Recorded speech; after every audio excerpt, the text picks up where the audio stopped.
ಮಾತಾಡಿ ಇವಾಗ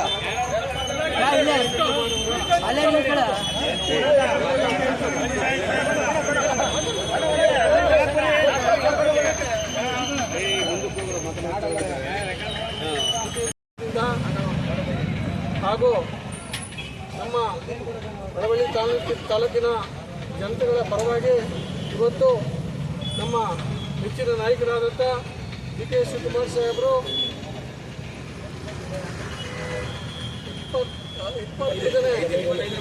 25ನೇ ಮುಖ್ಯಮಂತ್ರಿಗಳಾಗಿ ಅಧಿಕಾರವನ್ನು ಸ್ವೀಕರಿಸುತ್ತಿದ್ದಾರೆ. ಈ ಪ್ರಮಾಣವಚನ ಸ್ವೀಕರಿಸುತ್ತಿದ್ದಾರೆ.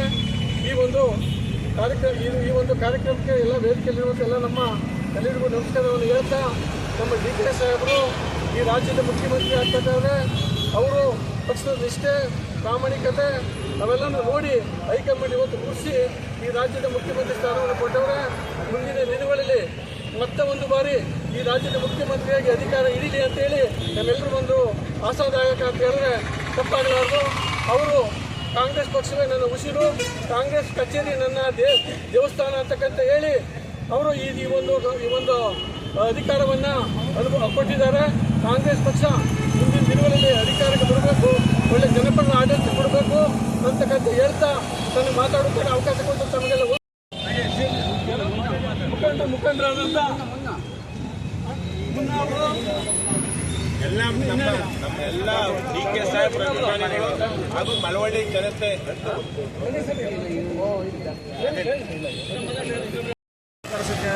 ಇರುವ ಸಂದರ್ಭದಲ್ಲಿ ನಮ್ಮ ಅವರ ಅಭಿಮಾನಿಗಳು ಪಕ್ಷಾತೀತವಾಗಿ ಜಾತ್ಯತೀತವಾಗಿ ನಾವು ಏನು DK ಸಾಹೇಬ್ರಿಗೆ ಇಡೀ ರಾಜ್ಯದಲ್ಲಿ ಪ್ರಪ್ರಥಮ ಬಾರಿಗೆ ಪೂಜೆ ಅಂದರೆ ಸಾಹೇಬ್ರಿಗೆ ಒಂದೇ ದೇಹ, ಪ್ರಯತ್ನ ವಿಫಲವಾದರೂ ಪ್ರಾರ್ಥನೆ ವಿಫಲ ಆಗುವುದಿಲ್ಲ ಅಂತ ಹೇಳಿದ್ರು. ಮಾರಳ್ಳಿ ದೇವಸ್ಥಾನದಲ್ಲಿ ಪ್ರಪ್ರಥಮ ಬಾರಿಗೆ ಈ ರಾಜ್ಯದಲ್ಲಿ ಏನಾದ್ರು ಅಭಿಮಾನಿಗಳು ಪೂಜೆ ಮಾಡಿಸಿದ್ರೆ ಮಳವಳ್ಳಿ ತಾಲೂಕು ಅದು ನಾವೆಲ್ಲರೂ. ಆದ್ದರಿಂದ ಇವತ್ತು ಮಾರಳ್ಳಿ ರಥೋತ್ಸವದಿಂದ ಅವರು ಪ್ರಮಾಣ ವಚನ ಸ್ವೀಕರಿಸ್ತಿರ್ತಕ್ಕಂಥದ್ದು ಲಕ್ಷ್ಮೀ ನರಸಿಂಹಸ್ವಾಮಿ ಕೊಟ್ಟಂಥ ವರ ಅಂತ ನಾನಾದರೂ ಕೂಡ ಭಾವಿಸ್ತಾ ಇದ್ದೇನೆ. ಬಂಧುಗಳೇ, ಏನು DK ಸಾಹೇಬರು ಇವತ್ತು ಆಗ್ತಾ ಇದ್ದಾರೆ, ರಾಜ್ಯಕ್ಕೆ ಉತ್ತಮ ಆಡಳಿತ ಕೊಟ್ಟು ಜೊತೆಗೆ ದೀರ್ಘಕಾಲ ಏನು ಇವತ್ತು ಯಾರ್ಯಾರಾಗಿದ್ದಾರೆ ಅವರೆಲ್ಲರಿಗಿಂತ ಅತಿ ಹೆಚ್ಚು ಅವರು ಅವಧಿಯಲ್ಲಿ ಮುಖ್ಯಮಂತ್ರಿಯಾಗಿ ಅವರು ಕಾರ್ಯನಿರ್ವಹಿಸಲಿ, ಭಗವಂತ ಲಕ್ಷ್ಮೀ ನರಸಿಂಹಸ್ವಾಮಿ ಆಶೀರ್ವಾದ ಸದಾಕಾಲ ಇರಲಿ ಅಂತ ಹೇಳಿ ಇವತ್ತು ಈ ದಿನ ಎಲ್ಲ ನಮ್ಮ ಅಭಿಮಾನಿಗಳ ವತಿಯಿಂದ ಅವರ ಪ್ರಮಾಣ ವಚನ ಸ್ವೀಕರಿಸಲಿಕ್ಕೆ ಎಲ್ಲ ಬೆಂಗಳೂರಿಗೆ ಹೋಗೋದು ಉದ್ದೇಶ ಇರೋದ್ರಿಂದ ಈಗ ಬೇಗ ಮುಗಿಸಿ ನಾವು ಈಗ ಈ ಟೈಮಲ್ಲೇ ಮಾಡುವ ಉದ್ದೇಶ. ಅದರಿಂದ ನಾವೆಲ್ಲ ನ್ಯಾಯ ಆಗಿದೆ. ಇವತ್ತು ಮುಖ್ಯಮಂತ್ರಿ ಆಗಿರೋದು ಒಬ್ಬ ನಿಷ್ಠಾವಂತ ಕಾರ್ಯಕರ್ತರಿಗೆ ಇವತ್ತು ಬೆಲೆ ಕೊಟ್ಟಿದ್ದಾರೆ. ಹೈಕಮಾಂಡು ಇವತ್ತು ಅವರು ಗುರುತಿಸಿ ಮುಂದೆ ಅವರ ಆಕಾಂಕ್ಷೆ ಏನಿತ್ತು ಈ ಕರ್ನಾಟಕ ಜನತೆ ಸೇವೆ ಮಾಡಬೇಕು ಹಾಗೂ ಈ ಜನತೆ ಕಾರ್ಯಕರ್ತರು ಕಾಂಗ್ರೆಸ್ ಕಾರ್ಯಕರ್ತರ ಕೈ ಹಿಡಿಬೇಕು, ಅವರೆಲ್ಲರೂ ಸೇವೆ ಸಲ್ಲಿಸಬೇಕು ಅಂತ ಒಂದು ಆಕಾಂಕ್ಷೆ ಇತ್ತು. ಅದು ಈಡೇರಿದೆ. ಮುಂದೆ ಅವರು ಒಳ್ಳೆ ಸೇವೆ ಮಾಡಿ ಒಳ್ಳೆ ಹೆಸರನ್ನ ಪಡೀಲಿ ಅಂತ ಹೇಳ್ತಾ ನಾನು ಎರಡು ಮಾತನ್ನು ಮುಗಿಸ್ತೇನೆ. ರಾಜ್ಯದ ಮುಖ್ಯಮಂತ್ರಿ ಸ್ಥಾನಕ್ಕೆ ಇವತ್ತು DK ಶಿವಕುಮಾರ್ ಸಾಹೇಬರು ಅಧಿಕಾರಕ್ಕೆ ಎತ್ತಿಗೆಗೆ ಏರ್ತಾ ಇದ್ದಾರೆ. ನಮಗೆ ಹೆಮ್ಮೆ ವಿಚಾರ ಅಂದರೆ ನಮ್ಮ ಪಕ್ಕದ ಕ್ಷೇತ್ರದವರೇ ಮಳವಳ್ಳಿ ಮತ್ತು ಕನಕಪುರ ಎರಡೂ ಪಕ್ಕದ ಕ್ಷೇತ್ರ ಇರೋದ್ರಿಂದ ನಮ್ಮ ತಾಲೂಕಿಗೆ ನಮ್ಮ DK ಸಾಹೇಬರು ಇನ್ನು ಮುಂದೆ ಹೆಚ್ಚಿನವಾದಂಥ ಅನುದಾನಗಳಿರ್ಬೋದು, ಕಾರ್ಯಕ್ರಮಗಳು ಕೊಡ್ತಾರೆ ಅನ್ನೋ ನಮಗೂ ವಿಶ್ವಾಸ ಇದೆ. ಒಂದು ಕಾಂಗ್ರೆಸ್ ಪಕ್ಷದಲ್ಲಿ ಒಬ್ಬ ಸಾಮಾನ್ಯ ಕಾರ್ಯಕರ್ತರಾಗಿ, ಶಾಸಕರಾಗಿ, ಮಂತ್ರಿಯಾಗಿ ಮುಖ್ಯಮಂತ್ರಿ ಸ್ಥಾನಕ್ಕೆ ಏರುವುದು ಅಂದರೆ ಆ ಸ್ಥಾನಕ್ಕೆ ಅಲಂಕರಿಸುವುದು ಸಾಮಾನ್ಯವಾದಂಥ ಕೆಲಸವಲ್ಲ. ಆದರೆ ಪಕ್ಷ ಕಾಂಗ್ರೆಸ್ ಪಕ್ಷ ಅವರ ನಿಷ್ಠೆ ಮತ್ತು ಬದ್ಧತೆ, ಹೋರಾಟ ಎಲ್ಲನೂ ಗುರುತಿಸಿ ಇವತ್ತು ಕಾಂಗ್ರೆಸ್ ಹೈಕಮಾಂಡ್ ಇವತ್ತು ಅವರಿಗೆ ಮುಖ್ಯಮಂತ್ರಿ ಸ್ಥಾನ ಅವಕಾಶ ಮಾಡಿಕೊಟ್ಟಿದೆ. ಇದೆಲ್ಲ ನಮ್ಮ ಪಕ್ಕದ ಕ್ಷೇತ್ರದ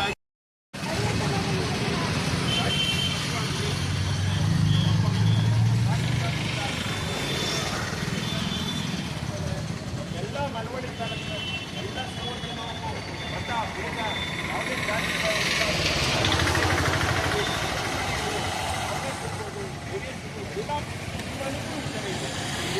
ಜನಾಂಗದ ಆತ್ಮೀಯ ಬಂಧುಗಳೇ, ಪತ್ರಿಕಾ ಮಿತ್ರರೇ, ಈ ದಿವಸ ಸನ್ಮಾನ್ಯ ಶ್ರೀ DK ಶಿವಕುಮಾರ್ ಅವರು ಮುಖ್ಯಮಂತ್ರಿ ಆಗ್ತಾ ಇರೋದು ನಿಜಕ್ಕೂ ಭಾಳ ಸಂತೋಷಕರವಾದ ವಿಚಾರ.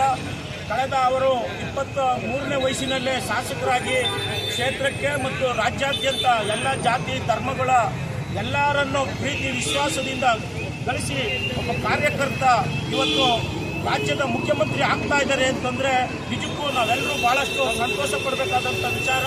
ಅವರ ಜೀವನ ಭಾಳ ಕಷ್ಟಕರವಾಗಿ ಪ್ರಾರಂಭ ಮಾಡಿ ರಾಜ್ಯದಲ್ಲಿ ಅವರು ಮೊದಲ ಬಾರಿಗೆ ಜೈಲ್ ಮಂತ್ರಿಯಾಗಿ, ನಂತರದಲ್ಲಿ ನಗರಾಭಿವೃದ್ಧಿ ಮತ್ತು ಕೆಇಬಿ ವಿದ್ಯುತ್ ಮಂತ್ರಿಯಾಗಿ, ನಂತರ ಉಪಮುಖ್ಯಮಂತ್ರಿಯಾಗಿ, ಇಂದು ರಾಜ್ಯದ ಮುಖ್ಯಮಂತ್ರಿಯಾಗಿ ಎಲ್ಲ ಜಾತಿ ಧರ್ಮ ಮತ್ತು ಧಾರ್ಮಿಕ ಗುರುಗಳ ಒಂದು ಆಶೀರ್ವಾದದಿಂದ ದೈವ ಭಕ್ತರಾದ ಡಾಕ್ಟರ್ ಶ್ರೀ ಬಾಲಗಂಗಾಧರನಾಥ ಸ್ವಾಮೀಜಿಯವರ ಆಶೀರ್ವಾದ ಮತ್ತು ನಿರ್ಮಲಾನಂದನಾಥ ಸ್ವಾಮೀಜಿಯವರ ಆಶೀರ್ವಚನ ಮತ್ತು JSS ಮಠದ ಆಶೀರ್ವಚನ ಮತ್ತು ಎಲ್ಲ ಅಜ್ಜಯ್ಯ ನಮ್ಮ ಏನು ಅಜ್ಜಯ್ಯನವರು ಅವ್ರಿಗೆ ಭಾಳಷ್ಟು ಒಂದು ಏನು ಮಾರ್ಗದರ್ಶನ ಕೊಡ್ತಾರೆ, ಆ ಅಜ್ಜಯ್ಯನವರ ಒಂದು ಮಾರ್ಗದರ್ಶನದಂತೆಯೇ ಅವರು ಇವತ್ತು ಭಾಳಷ್ಟು ಪೂಜೆ ಪುರಸ್ಕಾರಗಳನ್ನು ಮಾಡಿ ವರುಣದೇವ ನಮ್ಮ ಏನು ಮಳರಾಯ ನಮ್ಮ ಕ್ಷೇತ್ರವನ್ನು ಮತ್ತು ನಮ್ಮ ರಾಜ್ಯವನ್ನು ಸುಭಿಕ್ಷದ ಅಡಿಗೆ ಕೊಂಡೊಯ್ತಾ ಇದ್ದಾರೆ. ಅವರಿಗೆ ನರಸಿಂಹಸ್ವಾಮಿ ತೇರಿನ ದಿನ ಅವರು ಈ ಒಂದು ಪತ್ರಕರ್ತ ಬಂಧುಗಳೇ, ಇವತ್ತು ಕಾಂಗ್ರೆಸ್ನ ಒಬ್ಬ ಸಾಮಾನ್ಯ ಕಾರ್ಯಕರ್ತ ಈ ರಾಜ್ಯದ ಮುಖ್ಯಮಂತ್ರಿ ಆಗಿದ್ದಾರೆ. ಯಾಕೆಂದ್ರೆ ಯಾವುದೇ ರಾಜಕಾರಣಿ ಆಗಲಿ ಒಬ್ಬ ಕಾರ್ಯಕರ್ತನ ನೇರ ಸಂಪರ್ಕ DK ಶಿವಕುಮಾರ್ ಒಬ್ಬರಿಗೆ. ಇವತ್ತು ನಾನು ಹೇಳ್ತಾ ಇರೋದು, ಕಾಂಗ್ರೆಸ್ಗೆ ಹೊಸ ಶಕ್ತಿ ಬಂದಿದೆ. ನಾನು DK ಶಿವಕುಮಾರ್ ಬಹುಶಃ ನೀವು ತಿಳ್ಕೊಳ್ಳಿ, 9 ತಿಂಗಳೇ ದಂಡುಮರಮ್ಮನ ಅರ್ಕೆ ಹೊತ್ಕೊಂಡು 5 ವರ್ಷದಿಂದಲೇ ಬಂದು ಅವರು ಆ ದೇವರಿಗೆ ಅರ್ಕೆ ಹೊತ್ಕೊಂಡಿದ್ದಾರೆ. ಅದನ್ನು ಶೀಘ್ರದಲ್ಲೇ ನೆರವೇರಿಸ್ತೀವಿ. ನಮ್ಮ ದಂಡುಮರಮ್ಮನ ಆಶೀರ್ವಾದ ನಮ್ಮ ಅಧ್ಯಕ್ಷರು ನಾಗೇಶ್ ಅವರು ಹೇಳಿದಂಗೆ ಮಾರಲ್ಲಿ ಇವತ್ತು ಲಕ್ಷ್ಮೀ ನರಸಿಂಹನ ದೇವಸ್ಥಾನ ರಥೋತ್ಸವದಿಂದ ಆ ಒಂದು ಪುಣ್ಯ ಅವರಿಗೆ ಲಭಿಸ್ತೀವಿ. ಮಳವಳ್ಳಿ ಜನತೆ ಅವ್ರು ಪರವಾಗಿ ಹೇಳ್ತೀವಿ. ನಾನು ವೈಯಕ್ತಿಕ ಅವ್ರ ಅಭಿಮಾನಿಯಾಗಿ ಹೇಳ್ತೀನಿ, ಅವರು 2 ವರ್ಷ ಮುಖ್ಯಮಂತ್ರಿ ಆಗಿರೋದಲ್ಲ, ಈ 2 ವರ್ಷದಲ್ಲಿ ಸಿದ್ದರಾಮಯ್ಯ ಜೊತೆ ಸೇರಿಕೊಂಡು ಒಳ್ಳೆ ಆಡಳಿತ ನಡೆಸಿ ಸರ್ವ ಧರ್ಮ ಜನರು ನೋಡ್ರೆ ಗೊತ್ತಾಗ್ತದೆ, ಎಲ್ಲರೂ ಸೇರಿಸಿದ್ದಾರೆ. ಯಾವುದೇ ಒಂದು ಜಾತಿ ಒಂದು ಪಕ್ಷಕ್ಕೆ ಸೀಮಿತ ಮಾಡಿಲ್ಲ. ಅದೇ ರೀತಿ ಅವ್ರು ನಡ್ಕೊಂಡು ಮುಂದಿನ 5 ವರ್ಷಕ್ಕೆ ಅವ್ರು ಮುಖ್ಯಮಂತ್ರಿ ಆಗಲಿ ಅಂತ ದೇವರಲ್ಲಿ ಬೇಡ್ಕೊಂಡು ಮತ್ತು ಪಕ್ಷನಿಷ್ಠೆಯಲ್ಲಿ ಕೂಡ ಮತ್ತು ರಾಜ್ಯದ ಜೊತೆಗೆ ಸಂಪರ್ಕಿಸ್ತಾ ಇದ್ದಾರೆ.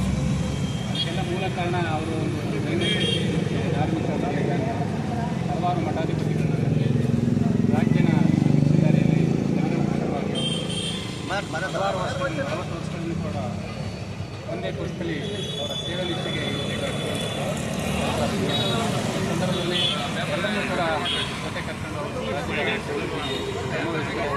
ಹಾಗೆ ಮುಂದಿನ ಭವಿಷ್ಯಕ್ಕಾದರೂ ಕೂಡ ರಾಜ್ಯ ಆಗ್ತಿದ್ದಾರೆ. ಈ ನಮ್ಮ ರಾಜ್ಯಕ್ಕೆ ಒಳ್ಳೇದು ಮಾಡೋದಕ್ಕೋಸ್ಕರ, ಅಭಿವೃದ್ಧಿಗೋಸ್ಕರ ಅವ್ರು ತುಂಬ ಶ್ರಮಿಸ್ತಾ ಇದ್ದಾರೆ. ಅವ್ರಿಗೆ ಭಗವಂತ ಇನ್ನೂ ಹೆಚ್ಚು ಶಕ್ತಿ ಕೊಡಲಿ. ನಮ್ಮ ಲಕ್ಷ್ಮೀ ನರಸಿಂಹಸ್ವಾಮಿ ರಥೋತ್ಸವ ಇರೋದ್ರಿಂದ ಇವತ್ತು ಭಗವಂತ ಅವ್ರಿಗೆ ಜಾಸ್ತಿ ಆಶೀರ್ವಾದ ಕೊಡಲಿ. ಜನತೆಗೆ ಒಳ್ಳೆ ಅಭಿವೃದ್ಧಿ ಕೆಲಸಗಳನ್ನು ಮಾಡಿ ಇನ್ನೂ ಮುಂದೆ ಹೆಚ್ಚಿನ ಅಧಿಕಾರ ಪಡೀಲಿ ಅಂತ ಸಾಮಾನ್ಯವಾಗಿ ಶಿವಕುಮಾರ್ ಅವರು ಅಧಿಕಾರವನ್ನು ನಡೆಸ್ತಾ ಇದ್ದಾರೆ. ಒಬ್ಬ ಕಾಂಗ್ರೆಸ್ ಪಕ್ಷದ ನಿಷ್ಠಾವಂತ ಕಾರ್ಯಕರ್ತರಿಗೆ ಇವತ್ತು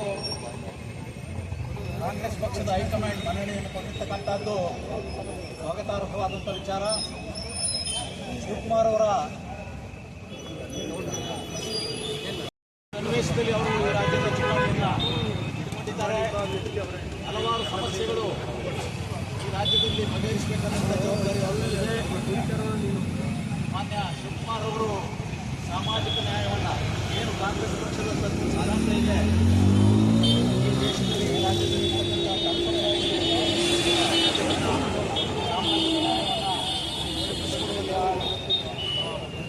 ಕಾರ್ಯವನ್ನು ಮಾಡಬೇಕು ಅಂತೇಳಿ ನಾನು ಈ ಸಂದರ್ಭಕ್ಕೆ ಅವರು ಸುಮಾರು 35-40 ವರ್ಷ 8 ಬಾರಿ ಶಾಸಕರಾಗಿ ಪ್ರಯತ್ನ ಮಾಡಿದ್ದಾರೆ.